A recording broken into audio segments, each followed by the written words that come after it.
Muy buenos días, que Dios les bendiga rica y abundantemente. El día de hoy vamos a tener un sermón titulado Una nación dirigida por Dios. Una nación dirigida por Dios. Y como sabemos, hermanos, gracias a Dios le damos por esta nación de los Estados Unidos, en la cual nosotros nos desenvolvemos y trabajamos y pedimos misericordia, gracia y bendición. Pero quiero que el día de hoy, hermanos, veamos un poquito, ¿verdad? Porque no se puede con lujo de detalle, lo que ha sucedido alrededor de la historia de los Estados Unidos. Bueno, quiero comenzar, hermanos, diciendo lo siguiente. Era el año 928 antes de Cristo. El pueblo de Israel se reunió para recibir a un nuevo rey. Este relato usted lo puede leer en el primer libro de Reyes, capítulo 12. Era el nieto del gran rey David, hijo del gran sabio Salomón, el cual, cabe destacar, hablando de Salomón, había impuesto una gran carga sobre el pueblo de Israel. Y el pueblo pedía ahora al hijo de Salomón, hermanos, Roboam, para que aligerara su carga. Permítame leerle lo que dice primero de Reyes 12, versículo 4. Está todo el pueblo reunido recibiendo al nuevo rey. Dice el versículo 4: tu padre, refiriéndose a Salomón, agravó nuestro yugo, mas ahora disminuye tú algo de la dura servidumbre de tu padre y del yugo pesado que puso sobre nosotros, y te serviremos. Roboam, quien era el que recibía estas palabras, le dijeron: por favor, aligera nuestra carga. Usted puede ver una síntesis de la vida de Roboam en Primero de Reyes 14, del 21 al 31. Él tenía la gran oportunidad que el pueblo le serviría. ¿No le dijo eso el pueblo? ¿No le dijo: si tú aligeras la carga, si ya no cobras tantos impuestos, si eres fiel, trabajas, nos haces trabajar menos y eres justo, porque tu padre agravó nuestra carga, nosotros le serviremos? Primero de Reyes 14, los versículos del 21 al 31, dice lo que hizo este rey. Fíjense lo que dice rápidamente en el versículo 22. Y Judá hizo lo malo ante los ojos de Jehová, y le enojaron más que todos lo que sus padres habían hecho por sus pecados que cometieron. Roboam, al recibir esta pregunta, dijo: denme algunos días y les doy la respuesta. Va con los hombres sabios, líderes, y les dice: ¿qué hacemos? Dice: escúchalos y aligérale su carga y ellos te van a servir. Está bien sencillo, ¿o no? El pueblo le dijo: si lo aligeras, te servimos. Va Roboam, de 41 años, ya no era un niño, hermanos, ya no era un niño, aunque actuaba como tal. Va con sus amigos, los jóvenes con los cuales se habían criado. Dice: ¿qué hacemos? Porque vamos a gobernar mis amigos y yo. Dijo: no, diles que tu pulgar es más grueso que la espalda de Salomón, tu padre. O sea, vas a ser más duro con ellos. ¿Qué consejo tomó este joven? Ya ni tan joven, ¿verdad? La verdad, hermanos, es que dirigir una nación no es tarea fácil, ni tampoco de todos, pero sí es deber de todos respetar tanto a los gobernantes, pero escúcheme bien, hermanos, también al pueblo. Por alrededor de 15 siglos, y lamentablemente hasta la fecha, ya no tan fuerte, ¿verdad? Porque a partir del siglo XVII cambió, bajó mucho. Un poder, hubo un control muy fuerte de parte de una religión. Y como lo define el gran catedrático, salud, el doctor César Vidal, en Un Mundo que Cambia, dice, la cual esta iglesia o el catolicismo la dice, la cual es la combinación de filosofía griega, de derecho romano y espiritualidad pagana. Eso fue lo que hizo por casi 15 siglos, hermanos, casi 16 siglos, controlando a los reyes. Y tú vas a ser rey, y vas a hacer esto, y te vas a casar con aquel. No, mi dinero, esto es para mí, esto es para acá. Y el que no, hereje, y lo matas. Esto es historia, hermanos. Es historia. Dice Proverbios 28:15, Proverbios 28:15, dice lo siguiente: cual león rugiente y oso agresivo es el gobernante perverso. Perverso sobre el pueblo pobre. ¿Cómo se mantuvo Europa durante ese periodo, hermanos? Pobre. Hacia la segunda mitad del siglo XVI, estamos hablando de los años 1500, varios hombres estudiosos de la Biblia decidieron pregonar la fuente poderosa y la buena enseñanza que la Biblia nos da. Cientos de escritos comenzaron a surgir con referencia al tema de la Biblia y la política. Cómo Dios, el orden de Dios, es para la satisfacción del gobierno y del pueblo, o sea, tanto del gobernante como de los gobernados, teniendo en cuenta que solo Dios es quien puede tomar los tres cargos para gobernar una nación. Hermanos, este tipo de poder, la democracia que ha surgido hace poquito, hermanos, es nueva. Estamos hablando del año 1500, 1600 que comienza a surgir nuevamente, porque los griegos y los romanos lo trataron de imponer, pero no pudieron.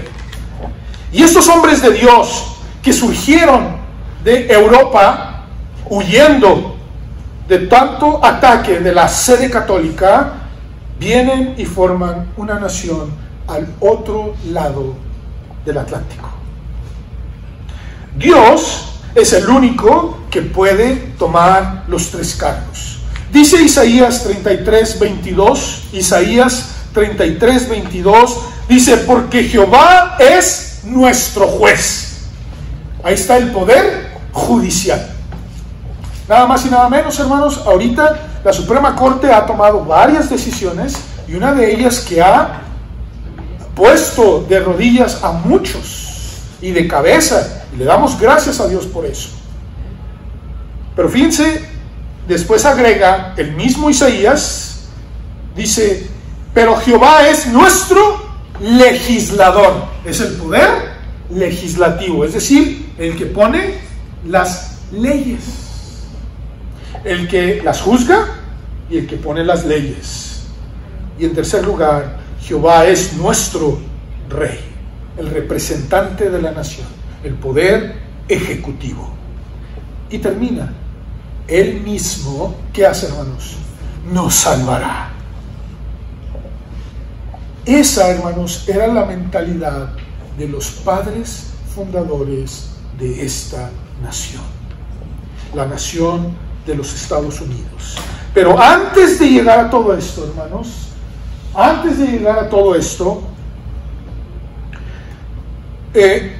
obviamente, hermanos, no fue de agrado a la sede católica, ni a los reyes católicos, ¿verdad? Cuando yo era niño siempre les decían el rey católico de España, el rey católico de Inglaterra. Así, o sea, era bien definido, ¿verdad? Bien definido, los reyes católicos. Y esta influencia, y dirigidos por esta religión, hicieron muchos escritos, comenzando desde los reformadores. Uno de los escritos, hermanos, que sentaron grandes bases de la política fueron los de Juan Calvino. Juan Calvino era un hombre de Dios que tenía mucha influencia en muchos lugares, y el señor Sir James Stevenson escribió. Él es un historiador inglés, especialista en la independencia de los Estados Unidos, y él dijo: estos escritos de Juan Calvino tienen 4 puntos principales. Número 1, la voluntad popular era una fuente legítima de poder de los gobiernos, es decir, los gobiernos deben de ser votados, la gente los debe de querer, no de imponer. Y decía, ese poder podía ser delegado, mediante un sistema electivo, es decir, a nosotros nos gusta fulanito, hay que votar por él. Decía en tercer lugar, el sistema eclesial, clérigo y laicos, podían disfrutar de autoridad igual, pero coordinada, es decir, necesitamos la dirección de Dios, y aquellos hombres de Dios, diríjanos. 4, entre la iglesia y el Estado no debe de existir alianza ni mutua dependencia. Esto, hermanos, fueron las bases para muchos de los pensamientos y escritos de los padres de los Estados Unidos. Es más, hermano, no lo traigo aquí, ¿verdad? Pero yo ya me acuerdo una vez Juan Calvino lo expulsaron de Ginebra. Cuando lo expulsan de Ginebra, dice que un cardenal llamado Sadoleto, esto es historia, hermanos, lo puede buscar, Sadoleto escribió unas cartas a Ginebra diciéndole: ya ven, ya se fue Juan Calvino, ni le hagan caso, regresen a la sede católica. Entonces los gobernantes de Ginebra le escriben una carta a Juan Calvino y le dice: oye, Juan Calvino, ¿les puedes refutar a la sede católica esto? Y Juan Calvino escribió una carta donde definía con la Biblia cómo se debe de gobernar. Estas bases, hermano, junto con otros hombres, comenzaron a formar naciones que buscaban la dirección bíblica. Ese era su punto, era una dirección bíblica. ¿Cómo podemos establecer una nación que sus gobiernos y sus gobernantes teman a Dios? También así fue, hermanos, como muchas naciones comenzaron a sufrir cambios de sistemas políticos, de Estado, de la influencia de la religión, de la libertad y del derecho a vivir. Muchos pelearon por el cambio del sistema de gobierno en sus propios países, como Inglaterra, Escocia, Irlanda, Holanda, por mencionar algunas, y lograron grandes cambios. Muchas de la tecnología que tenemos ahorita, hermanos, fueron todos ellos descubiertas por naciones que abrieron la libertad a la Biblia. Todas ellas, hermanos, investíguelo, es historia. Siempre que estuvieron bajo la influencia de la sede, no podían ni leer la Biblia. Cuando quitaron eso, las naciones comenzaron a leer la Biblia y empezaron a... ¿Cómo? Se sorprendieron y dijeron: hay que quitar todo esto. Mete esto. La educación es libre, la libertad, la vida. Perdónenos, ayúdenos, enséñenos. Y así comenzaron naciones a descubrir y tener avances en todas las áreas. Por el otro lado, hermanos, muchas familias huyeron de la persecución inducida por la sede católica, ya que, según su criterio, todo lo que realmente decía la Biblia debería ser abolido, ya que ellos son los únicos que pueden establecer la ley y, peor aún, violar la ley. ¿Sí has escuchado eso? No, la Biblia dice esto, sí, pero nosotros, el Papa, no, nosotros los cardenales, no, sí podemos nosotros, ustedes no, pero nosotros sí. Es historia, hermanos. Cuando estas personas huyen de esta influencia, y Juan Calvino y otros muchos más escriben lo siguiente, dice: oye, pero ¿qué no has leído 1 Samuel 3? Donde Dios le dice a Elí: ¿por qué no estorbas a tus hijos y están haciendo tranzas? Son unos adúlteros, borrachos, parranderos y jugadores. ¿Qué no has leído? ¿Qué le pasó a Elí? Tus hijos van a morir y tú también vas a morir. Ah, está un juicio de Dios sobre un sacerdote.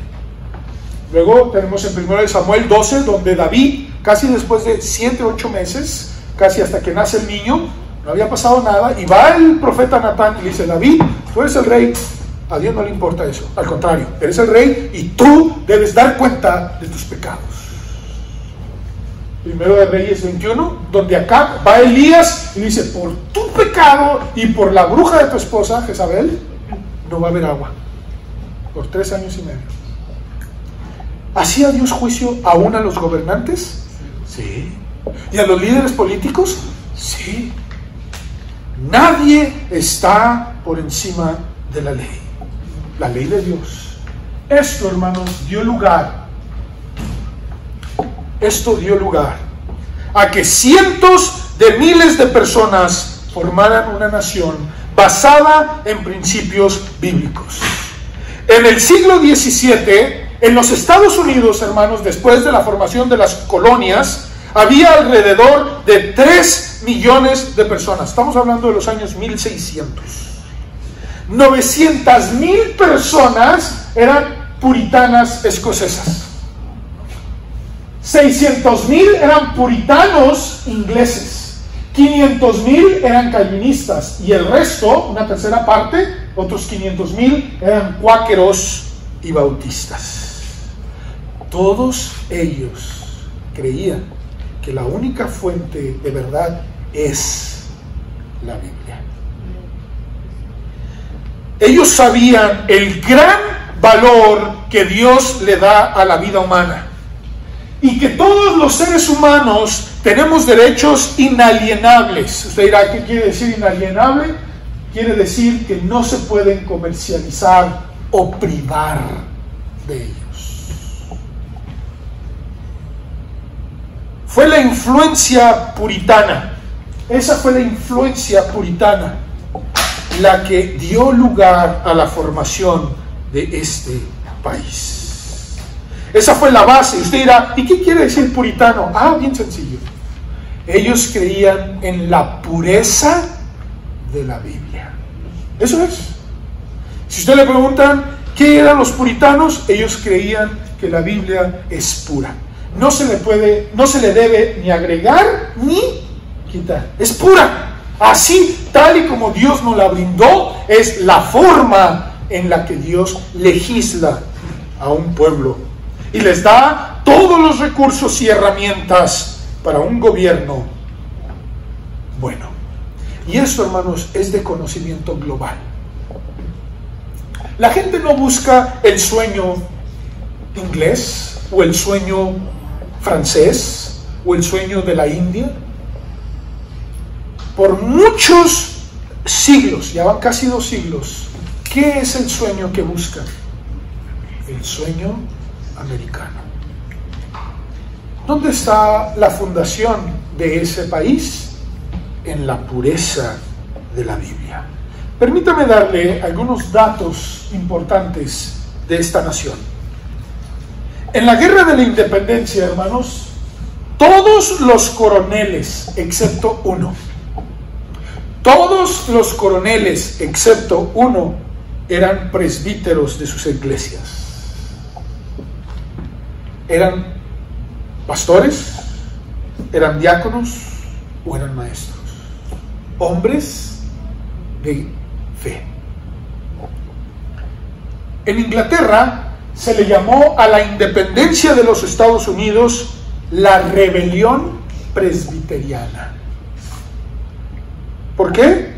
Porque era una cosmovisión puritana, no de la Ilustración. Y esto hago bien claro, hermanos, porque durante ese periodo, en los siglos XVII al XIX, hubo un movimiento en Alemania, en Francia, específicamente en Francia, que hablaban de la Ilustración, que afirmaba que un rey o un príncipe letrado, con conocimiento, podía gobernar mejor y tolerar a sus súbditos, pero no necesariamente brindarles la libertad, la protección y la vida.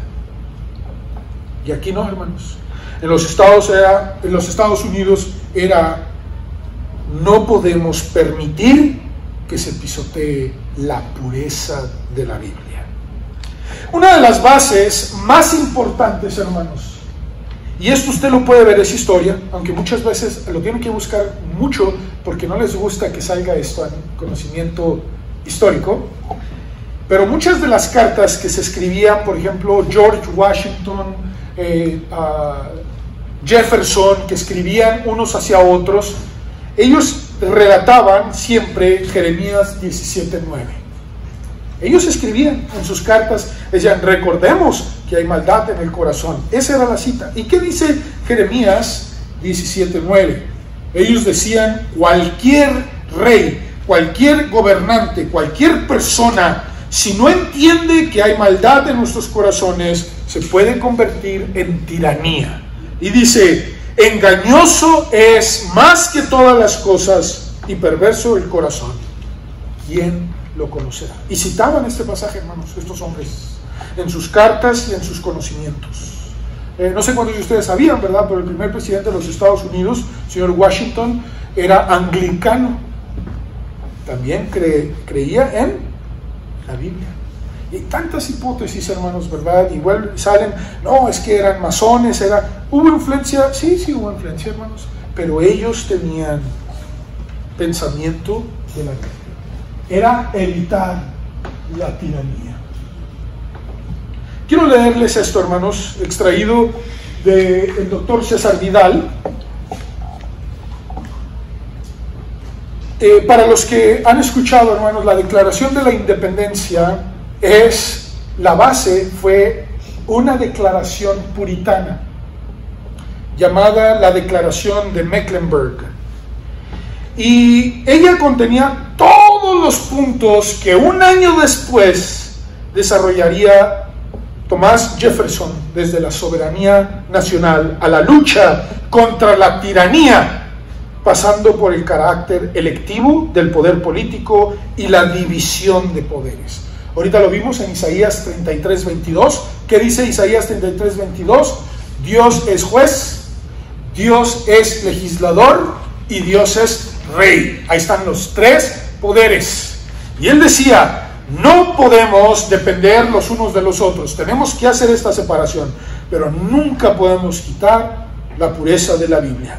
Es por eso, hermanos, que hasta la fecha cualquier presidente de los Estados Unidos jura que tomará posesión y gobernará. ¿Y qué libro utiliza? ¿El libro del Mormón? ¿El Corán? ¿Qué libro utiliza? La Biblia.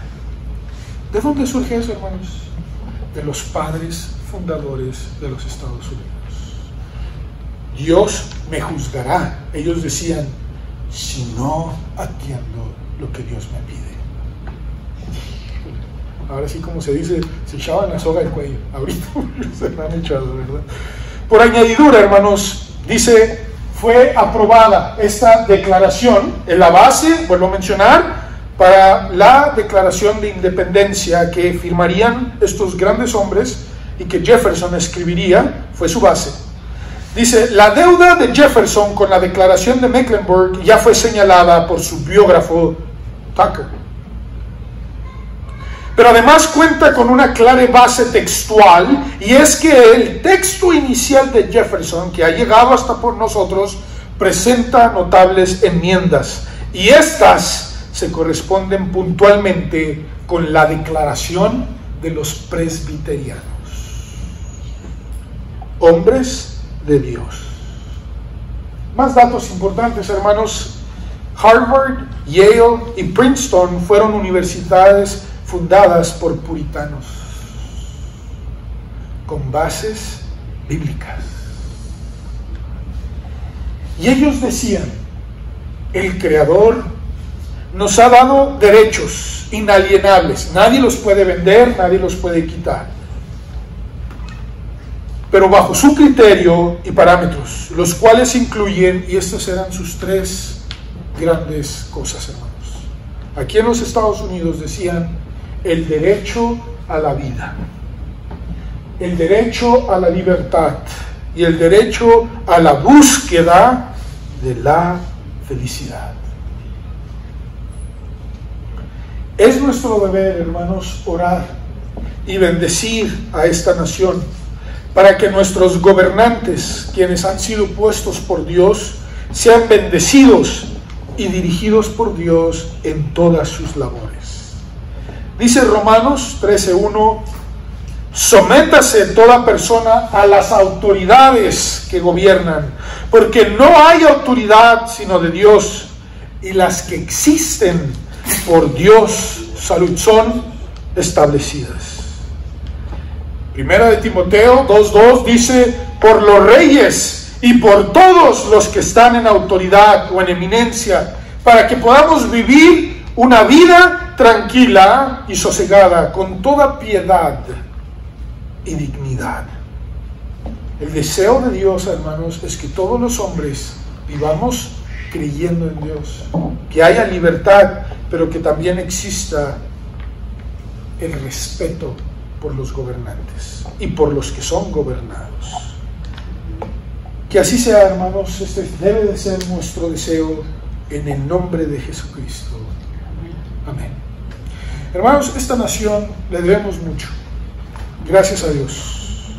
Realmente por casi 2 siglos ha mantenido mucha ayuda. Independientemente de lo que esté sucediendo ahorita o haya pasado en los años anteriores, la tendencia del ser humano es hacer esto. Mire, no, eso era en el pasado, ahorita ya no, y alejarla más y más de la Biblia.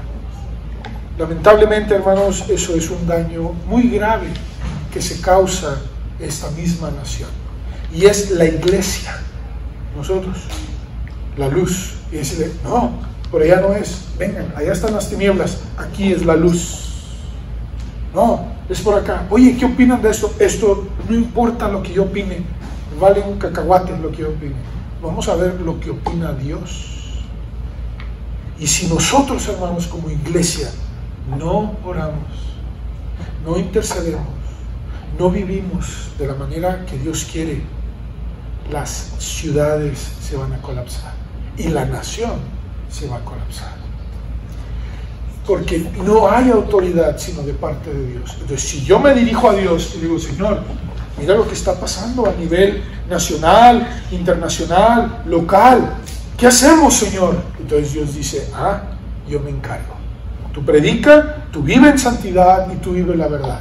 Si hay líderes tiranos, si hay líderes que no se quieren acatar, ¿yo qué hago? Los quito. O hay líderes que se van al otro extremo y ni siquiera defienden lo que es la pureza de la Biblia, yo me encargo. Tú ora, predica y vive la verdad. Eso es lo que hicieron, hermanos, al fundar esta nación. Lamentablemente ya se fueron por otros lados. Siempre está la maldad humana, hermanos, ¿verdad? Porque siempre se ha hecho daño. Y luego que las brujas de Salem, que eso, hay mucha historia, hermanos, yo lo sé. Se fueron al otro extremo. ¿Y saben por qué? Porque necesitamos de Dios todos los días, todo el día. Y es por eso, hermanos, que esta nación muchas veces no escucha la verdad. Y disculpen lo que voy a decir, nos gusta más escuchar la mentira que la verdad. Y Dios dice, donde tú estés, si eres mi hijo, yo bendeciré tu tierra. ¿Qué acaso Dios no quiere bendecirnos, hermanos? ¿No quiere bendecir esta tierra? Claro que sí. Pero si nosotros, dice la Escritura, y termino con este pasaje, Proverbios, capítulo 1, no lo traigo aquí, hermanos, vino a mi mente. Proverbios 1:33, dice, mas el que me oyere, así dice Dios. La palabra Shema en el hebreo es el que me oye y obedece. Eso es lo que quiere decir. El que me oye y me obedece habitará confiadamente y vivirá tranquilo, sin temor del mal. O sea, Dios dice, tú nada más escúchame y obedéceme. Si alguien te quiere hacer daño, yo te hago vivir en paz, con tranquilidad. Y si alguien viene a atacarte, dice aquí, yo te protejo. Vivirás sin temor. ¿Quién no quiere esto para su vida, hermanos? ¿Quién no quiere que Dios bendiga mi casa, que me haga habitar confiadamente, que llegue y disfrute? Hoy voy a comer frijolitos, ¿verdad? Papa con chorizo, hoy voy a comer carne, hoy voy a comer un huevito, y disfrutarlo tranquilamente, sin temor del mal. Dios dice, yo quiero eso para tu vida, pero escúchame y obedéceme. Gracias a Dios, hermanos, porque tenemos su palabra. Y esta palabra poderosa es lo que ha hecho de esta gran nación una gran bendición a todo el mundo. Pero en el momento que se empieza a alejar, dice la Escritura, que toda esa bendición se puede convertir en una maldición. Qué tremendo, hermanos. Y lo estamos viendo en muchas naciones. Oremos, que Dios tenga misericordia. Padre, en esta hora te agradecemos por el gran privilegio que nos das de orar, Señor, por la nación de los Estados Unidos de América. Ponemos en tus manos, Señor, a nuestros gobernantes. Bendígales, cuídeles, protéjales, denles sabiduría e inteligencia. Pero también, Señor, estórbeles, denles dirección, denles el conocimiento de su palabra para que ellos puedan continuar gobernando. Y a nosotros, que somos los del pueblo, ayúdenos, Señor, a ser fieles, honestos en todo momento. Rogamos, Señor, porque seamos esa luz que usted nos ha pedido ser y ser de bendición, para, como dice tu palabra, donde tú vayas y me obedeces, yo te bendigo y nadie te podrá hacer frente. Oh, Señor, tú lo has probado a través de la historia. Y como decía Jonatán, para ti, Dios, no es nada a dar la victoria con muchos o con pocos. Y solo dos, Jonatán y su escudero, vencieron a casi un ejército. A ti sea la honra y la gloria. Bendice esta nación, ten misericordia, pero también, Señor, estórbanos si como nación no se está haciendo lo que es la pureza bíblica. En el nombre de Jesús, bendice a cada uno de nosotros, a sus gobernantes y a los Estados Unidos. Amén.